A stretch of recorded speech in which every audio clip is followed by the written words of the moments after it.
We know the Joint Chiefs of Staff wanted to blow up airliners, Baltimore Sun, or if you let some terrorist group do it, like the World Trade Center, we know who to blame. And if there was an outside threat like a bin Laden, who was a known CIA asset in the 80s, he's the boogeyman they need.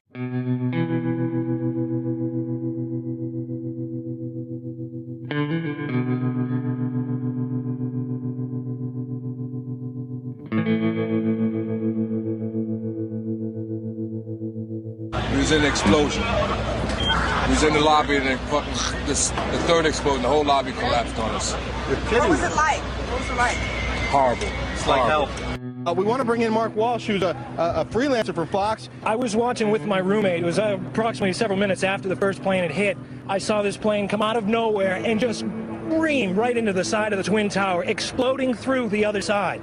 And then I witnessed both towers collapse, one first and then the second, mostly due to structural failure because the fire was just too intense. You might have heard a few moments ago I was talking about the Salomon Brothers building collapsing, and indeed it has. It seems that this was not a result of a new attack.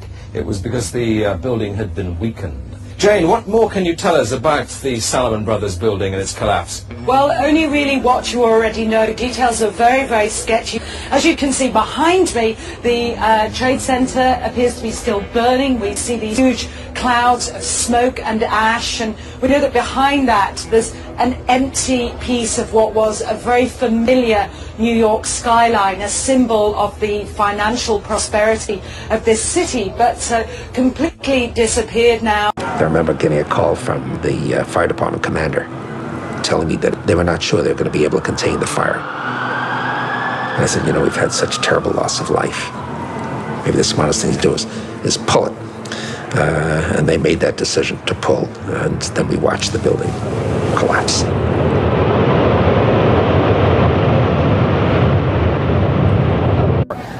The chief of safety of the fire department of New York City told me that shortly after 9 o'clock he had roughly 10 alarms, roughly 200 men in the building trying to effect rescues of some of those civilians who were in there, and that basically he received word of the possibility of a secondary device, that is another bomb going off.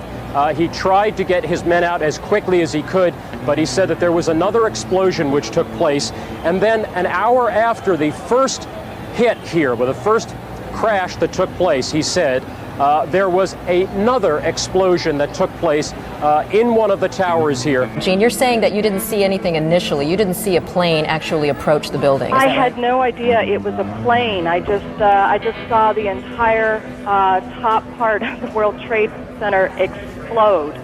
So I turned on the TV when I heard they said it was a plane. Right. It was really strange. A large section of the building is blown out, around like the 80th floor. Was it hit by something, or was it something inside? It was inside. The fire department was sitting here all morning. Yeah, they were sitting right there, and I was wondering what they doing. And I said, what is the fire department just sitting there for? That's what I'm thinking. Is it a conspiracy? And then I heard boom. See, I thought as soon as it happened, I said, was it terrorists? Because the fire department been waiting there, like they've been waiting for them to come in. So I wrote a book in 1995, and I said that if the West doesn't wake up to the suicidal nature of militant Islam, the next thing you'll see is the militant Islam is bringing down the World Trade Center. Or the people who attacked the United States in New York, shot down the plane over Pennsylvania, shot down the plane over Pennsylvania, shot down the plane over Pennsylvania, shot down the plane over Pennsylvania, and attacked the Pentagon. Boys and girls, sound this word out. Get ready.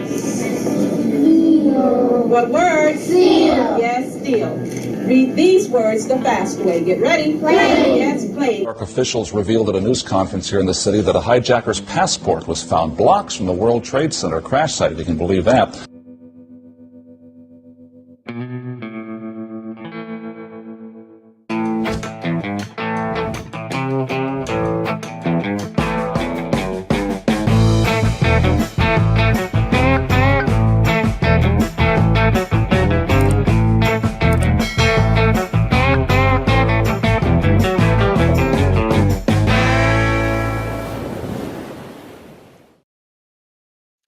Hey, Inspired Tribe, my fellow freedom lovers, it's John Nolan here. Thank you so much for tuning in. It is Wednesday, 9/11, September 11th, 2024, 23 years after 9/11, September 11, sacrifice ritual, mass sacrifice ritual. We're healthy, we're wealthy, we're whole, we're free. Thank you for tuning in on X, Rumble, and YouTube. Thank you for being with us in a live chat. It's always wonderful to see you all. And I'm going to dive right into it. For the first thing I would like to say is that naturally, when, always when not just when I see this footage, but when I think about that day, I think about the families and those who have been sacrificed, literally sacrificed, in one of the most consequential rituals in recent history. I want to say, probably we're talking about hundreds of years, and the implications of what followed that day.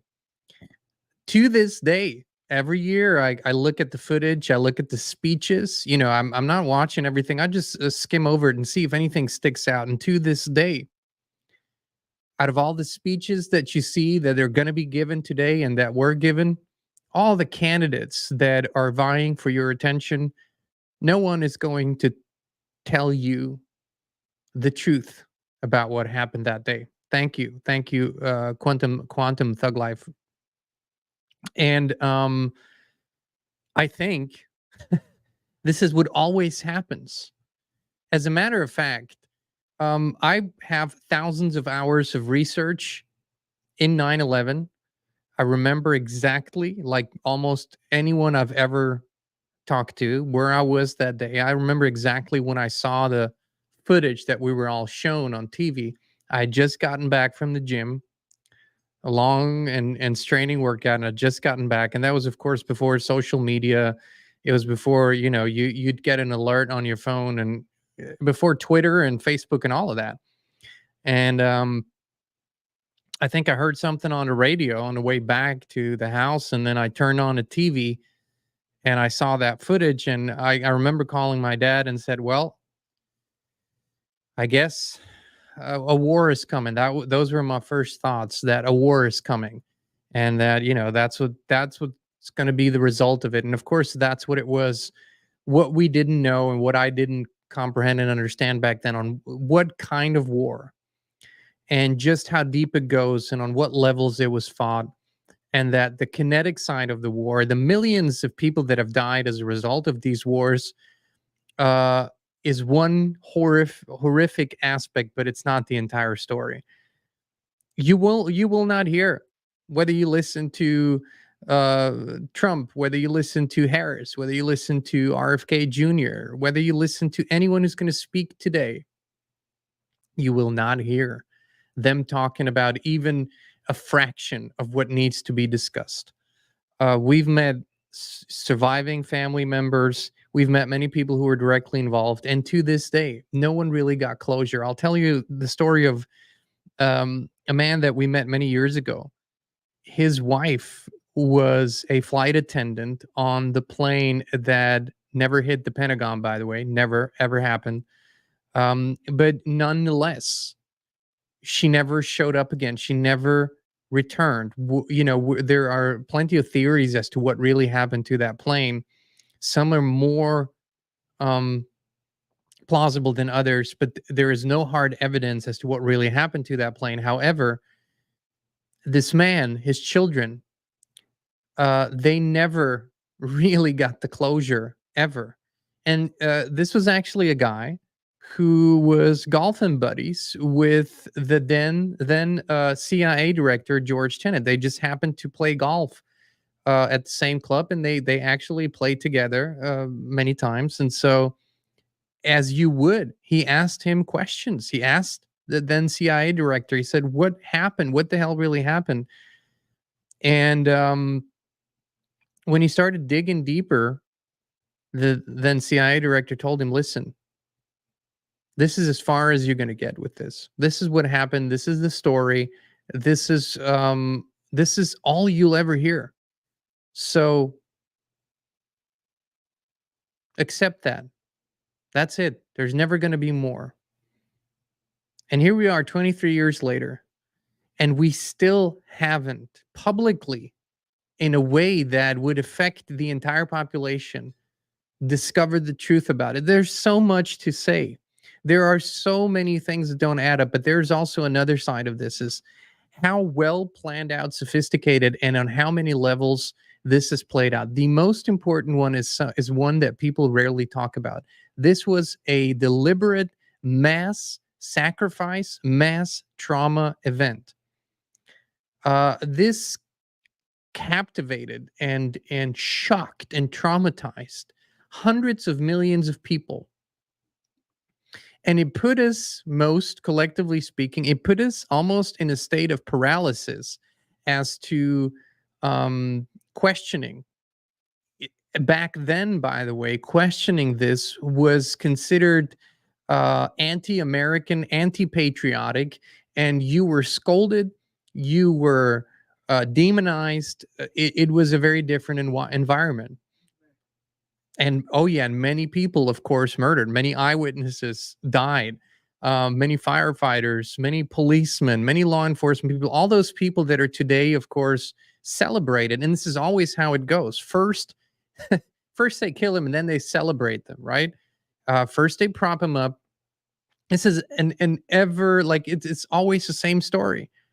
It's the Martin Luther King story. It's the Mahatma Gandhi story. It's always the same. And we are marching on as a society. We are giving our best, but we're never truly getting to the bottom of these things. What saddens me is, and I'll tell you this as a researcher, as someone who's used the internet for the past 20 plus years to do in-depth research, the level of information that was available, the level of footage, of video footage, of documentaries, was much, much higher 15 years ago than it is today. I look at these supposed free speech platforms, Rumble, X, and whatnot. You find very little of the original footage that used to be out there. YouTube back in the day was an incredible resource to find all kinds of 9/11 information. That has all been deleted. Basically, the great internet amnesia project, where so much of the internet as we knew it was deleted, has removed a lot of the footage, a lot of the findings. So I am not here today to talk about the minutia and the details, because we could go on I could speak for days on the details that I found, including the incorrect number of people who have perished that day, including that I spent days, if not weeks, typing in every single name of the official victim list into the Social Security Death Index, which is where everybody that has a Social Security number, after they die, 6 months the latest after they die, they should show up in a Social Security Death Index. Interestingly enough, a lot of the victims, especially from the planes, don't show up in this Social Security Death Index. So officially, they were not declared dead.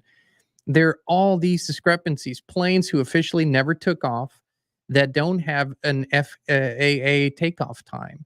I mean, we could go on and on. I won't even go into the details of the structure of the buildings and the discrepancies and the historic firsts of towers collapsing because of fires never happened before. The contradicting statements. Larry Silverstein, owner of the World Trade Center, which he became only months before, had a huge policy on it. And he said on camera, let's pull it. Everybody knows, everybody who has been around buildings and construction for even 2 minutes knows what pull it means.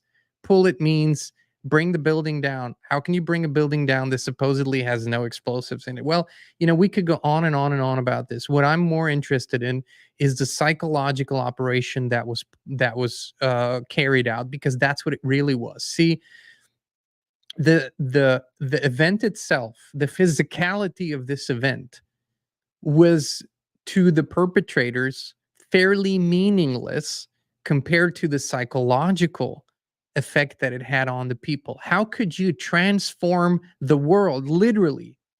How could you transform the geopolitical field? How could you transform financial systems? How could you literally deactivate large sections of the Constitution? Not that it wasn't deactivated before, by the way, but not in that way. With the Patriot Act 1 and 2, thousands of pages of legislation that were supposedly written in a few weeks when they were introduced into Congress as a bill. All of these things would never have been possible without this event. As a matter of fact, there was a think tank called the Project for a New American Century. I believe Condoleezza Rice, if I'm not mistaken, Colin Powell, Donald Rumsfeld, Wolfowitz, all those people who showed up later in the Bush Jr. administration. They put out, there was this think tank, Project for a New American Century, a neoconservative think tank. And in 1999 or 2000, if I'm not mistaken, one of the two, in the summer, they put out this blueprint for the plan for the New American Century, where they laid out what they were going to do, how they were going to transform, how they were going to expand American supremacy. That was their vision, by the way. 9/11 was actually the first huge domino in destroying America, just so we know that was what it was actually doing. But this Project for a New American Century laid out how they were going to go and basically conquer all these Middle Eastern and Arabic countries, Muslim countries, and all the problems that we're going to fix there. How we're going to export freedom and democracy. It's this code for going in there and taking what they want. And they said the implementation of such plans will take decades unless there is something like a new Pearl Harbor. If there is something like a new Pearl Harbor event, then we can get public support for any kind of war pretty quick. Well, you know, they got what they wanted with 9/11 being the new Pearl Harbor. And that, you know, ignited the war on terrorism, a decade-long just horrific shit show. And if you know, there was this meme out there not too long ago that if you ever feel inadequate or inefficient or like you couldn't accomplish much, that all you that remember that it took 20 years, I don't know how many thousands of debt service members, and $3 trillion in order to change the regime in Afghanistan from Taliban to Taliban. You know, there's a good level of cynicism in me when I talk about this, because it saddens me that to this day, history books still lie about this. To this day, with all the evidence out there, politicians continually lie about this. And to this day, people who participate in a political process as voters, and we've talked at length about how we feel about that, but people who do participate don't hold their candidates accountable. And I don't understand. So these people that are running right now, and they're supposedly for truth and for freedom and patriots and whatnot,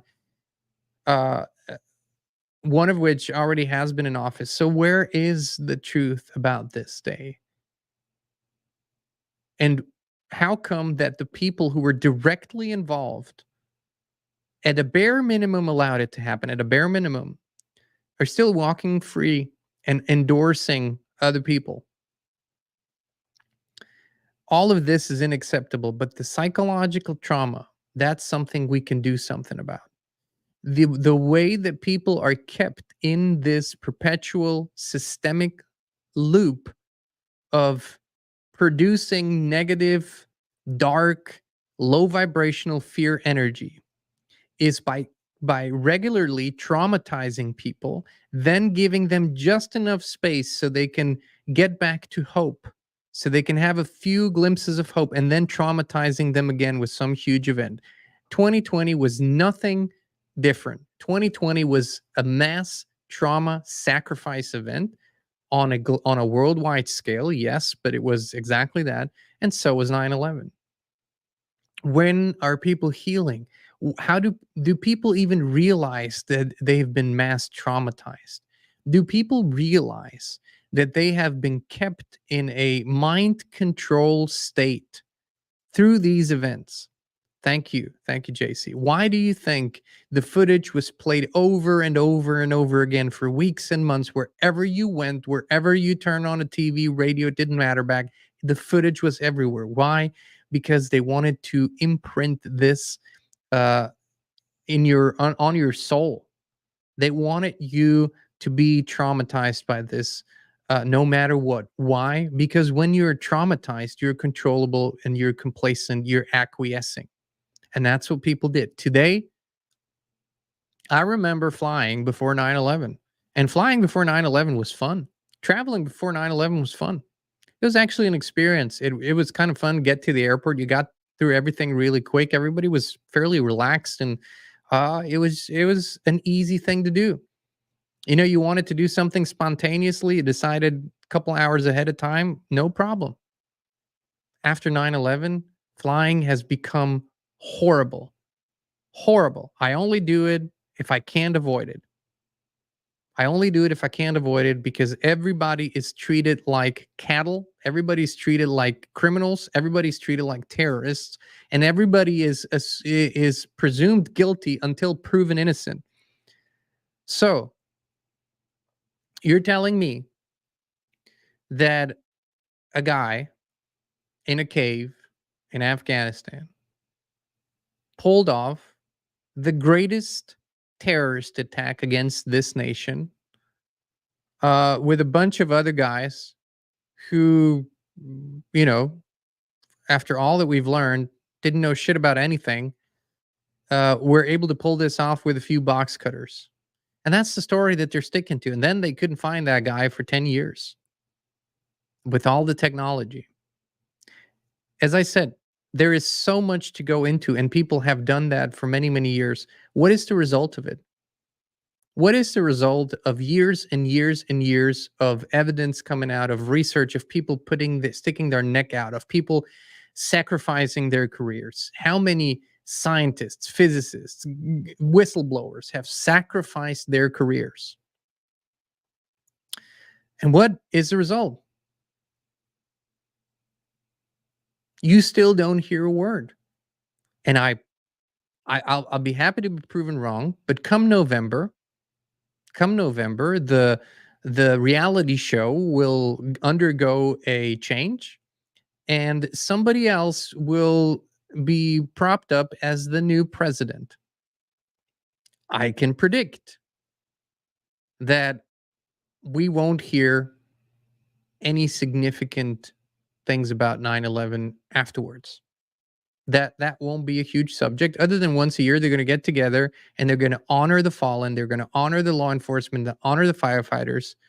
They're going to put on this huge show, and on we go, which is a symptom of what is so wrong with all of this, is that we are not stopping and going to the truth. And we don't do it individually much, and we certainly don't do it collectively.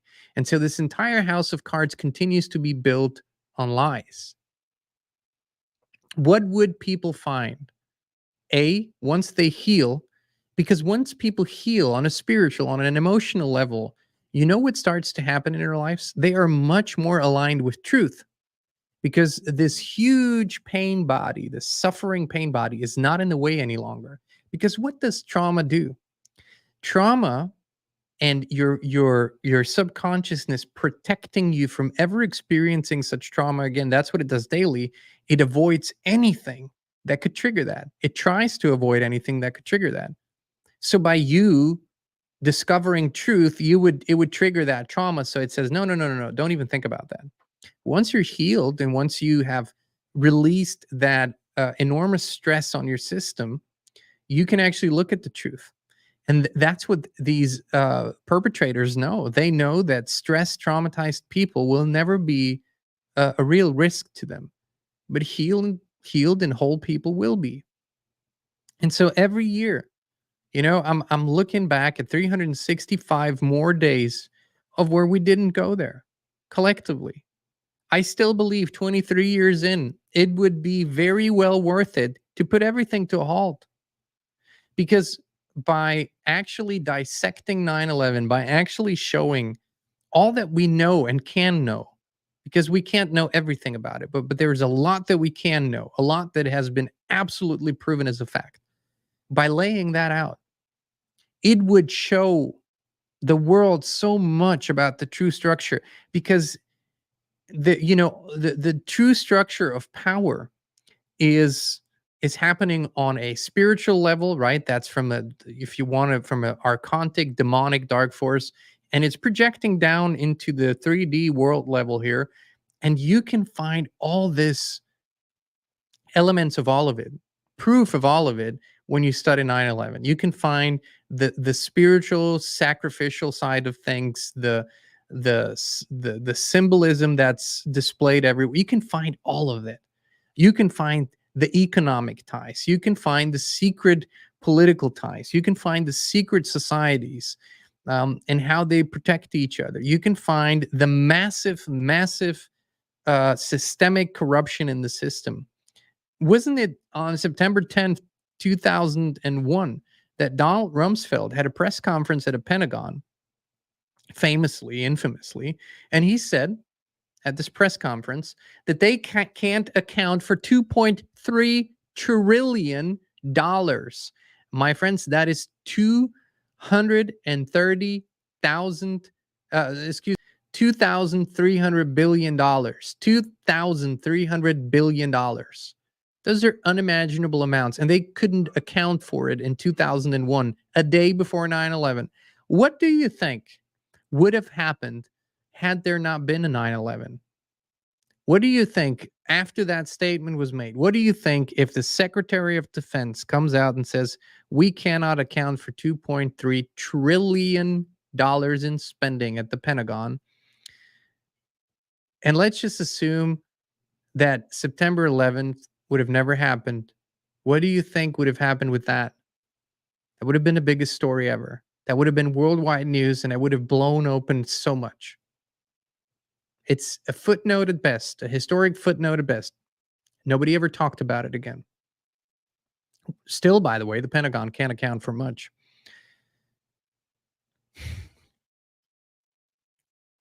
I wonder, and I have asked this myself since I was a child, in the face of incredible injustice and in the face of unbelievable truths, facts, and evidence that are appearing, I've had this image as a child in my head. Clearly, there must be some entity in this world, some court, some illuminated group that puts everything to a halt and says, we must right this wrong. We must figure out what happened. We must put a stop to it. And I waited and I waited and I looked and I looked and I researched and I researched. And I looked into the international courts and I looked into all of these systems, and every now and then there's something good there. But the truth of the matter is, it's always been us. It's always been us. And in the face of another presidential reality show that is unfolding, in the face of a previous election that still hasn't been examined, or it has been examined, but the results have never been properly acknowledged, we're just marching on, not realizing that we're the ones who keep all this going. That there is no system without our energy feeding it. That there is no government, excess and extremism and growth and lies, and all that does not exist unless we feed the machine. And so we have this worship gene, which is initially what I really wanted to talk about today, but it plays perfectly into it. We have literally a worship gene. And for those whose worship gene is still intact, there is this tendency for humans to look for a figure, a person, or a invisible spiritual figure to put all their faith, all their hope, all their trust in. And it is always something outside of them. And this worship gene applies in almost every facet of society. People worship athletes, and they worship celebrities and singers, but they also worship spiritual teachers. They worship politicians as of late. It's been a while since we had that level of worship that we see now. And in that, they lose all their critical thinking. I'm totally fine with people seeing good in politicians because some of them have some good stuff in them, and I see totally. If you can critically look at someone and say, "Hey, what they have done," like look at this president. Well, what he's done during that time, well, that was great. But then look at the next action, and your critical thinking should tell you, well, that doesn't serve us. That's really a bad move. But when the worship gene is turned on, that doesn't work. The worship gene demands that somebody is either entirely holy or they are the devil. There is no in between. And that's how a lot of people operate. And it's the same in the spiritual world. They see people who have valuable information, and that information helps them. But then they just start worshiping that person, and they worship the ground they walk on, not realizing that other aspects of that person aren't that pure. Other teachings aren't that correct. And a lot of it is actually falsehood. And so our worship gene gets in the way of critical thinking, critical analysis. And, there are so many things that people are overlooking right now because they're so desperate for a savior, so desperate for somebody to finally come in and do the right thing.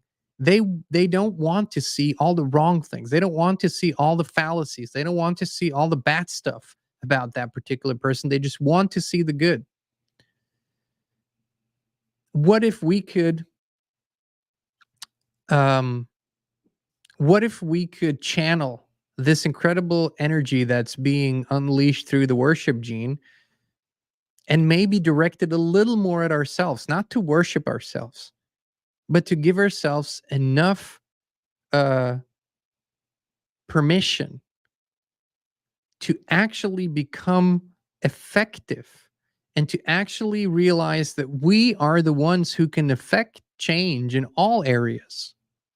This charade ceases to exist. It ceases to exist when we cease to participate in it and cease to believe in it.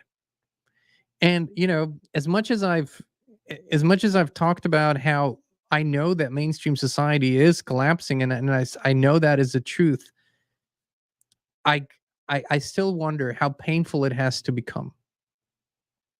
And how after 9/11, people just didn't stop. They just kept going.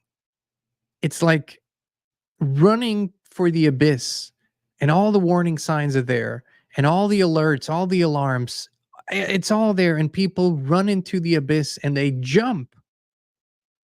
So what will it take? And it was really after 9/11, I thought that there was going to be a more significant halt to all of it. To the contrary, the tempo increased, the craziness got worse, and the madness got worse. Yes, it ignited, on the flip side of this coin, it ignited a research, a truth movement. It's undeniable. That has happened too. That has opened a lot of doors. But we have far more work to do. And today, I wonder, what is the value of the sacrifice of the people that were sacrificed? Well, we give value to the sacrifice. They've done it. They sacrificed them like lambs on the altar. They sacrificed them to their deity, if you will. That's what they did. They sacrificed those people. But what if we can give it a whole different meaning? What if we can honor those lives? What if we can honor those families and honor those people by committing to the truth no matter what, and stop being afraid of it? Because the truth, as the only important principle in all of existence, is the guiding light. I don't give a shit about anything else. And I don't care how many people are triggered or hurt by the truth. If the truth hurts, then you got to go through that hurt until you get to the other side of it. I don't care how uncomfortable it gets. I frankly don't give a shit. If there's another person who tells me that we don't need to look at the truth, we just need to focus on the unicorns and the rainbows, I won't even dignify that with a comment. The truth is the only thing that can set us free. So what is keeping those candidates, those politicians, those people who pretend they have your best interest at heart to step in front of the microphone and say, I have so many questions. Today, we're remembering the fallen heroes. Today, we're remembering the victims, the families, and everybody in the wake of it, moving forward. All the service members, all the victims in Iraq, in Afghanistan, in Yemen, in all those places that were in the path of the war on terror. I have so many questions. What really happened that day? Who was really behind it? How was that possible? How did we have a military stand down? Why were all our significant NORAD forces executing an exercise up north that was pretty much the same scenario? How was everybody so confused between exercise and real life? There are so many questions. And why do these candidates and politicians not ask the questions? And why do people continue to support them if they don't? I'm not here to throw rocks. I'm just pointing out the logical, critical things that we should all realize. And the answer will always be, it's up to us. We, you, me, and everyone else who's asking those questions, we have to take back the power and stop feeding the machine. The machine that could care less about you, that could care less about people dying or suffering. To the machine, that's just the energy that it needs. So it will continue to produce that energy. Those are my thoughts. That's where I stand on this subject. The good thing is, and as I continue to say this could all be over with tomorrow. If a significant portion of people stops playing the game, eventually the game ceases to exist. That's the nature of things. So 9/11 will always be that for me. And year after year, I will ask the same question. How come we're still pointing to the 9/11 Commission report? It's like the Warren report on JFK. It's like a cartoon version joke thrown in people's faces, showing the greatest amount of disrespect possible. The magic bullet theory in the Warren Commission report, a bullet unlike anything anyone has ever seen in history, making movements and hitting 3 people and exiting. And the 9/11 report reads like a fairy tale, complete fairy tale, fabrication. But it's still out there. It's still the literature that people point to. And today, everyone's going to stand there and they're going to be all serious and going to put their hands on their hearts. And they're going to participate in another mass ritual in order to deceive the people. Not everyone. Of course not. There's some people in there who mean it. There's some people in there whose heart's in the right place. But as a general theme, it's all a dog and pony show. And it only enhances the trauma and doesn't lead to anything truthful and authentic. Friends, I want to turn the page on this. I said what I needed to say about it, and I hope that, because I'm not the only one, there's others who see it that way or similarly. And I hope that this energy one day will actually lead to a realization that unless we find the truth and make it the most important thing in our individual and shared existence and experience, things will never fundamentally change, ever. But I'll turn the page now, and I want to invite you, entirely different subject, but incredibly important. Recently, we partnered with a friend of ours his name is Tim James, the founder of Chemical Free Body. And he's such an inspiring health inspirator. A guy who was fat, sick, and nearly dead, in his own words, some 15 years ago, and had a near-death experience, changed his life around, helps thousands of people now, gives so much incredible free advice, and says it's actually simple. It's actually quite simple. We're talking about your best possible health, your best possible weight and well-being, spiritual, physical, mental. So he was generous enough to give us about an hour of his time. And so in about 30 minutes at 12:30 Central, we want to invite you to come to a live Q&A where on Locals, in the Inspired community on Locals. It'll be free to watch, by the way. If you have a free Locals account, you can watch for free. However, Locals doesn't support free posting or commenting, so it's only people who are paid subscribers on Locals that can actually comment. But it will be an uncensored Q&A, and this is impossible to do on open platforms, to give uncensored health answers.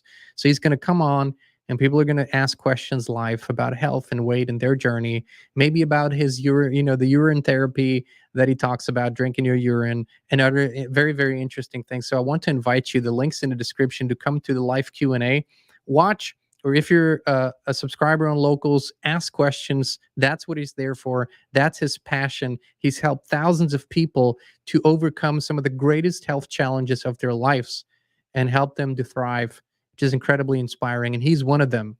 He first healed himself, and then he went on a journey to help heal others.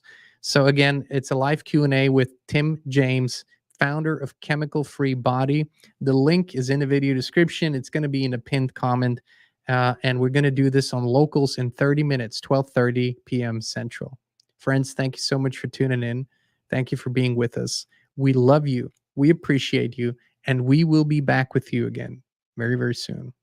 Are you looking for like-minded and like-hearted people to connect with? Then the Inspired community on Locals is the right place for you. You can post, comment, share, and connect with others, and our shows there are completely uncensored and unfiltered. It's stuff we can't talk about here. It's such a great community, and there are 0 trolls. We keep the subscription fees super low, so 19 cents per day. Keep the trolls away. Join us today at inspired.locals.com. We can't wait to see you there.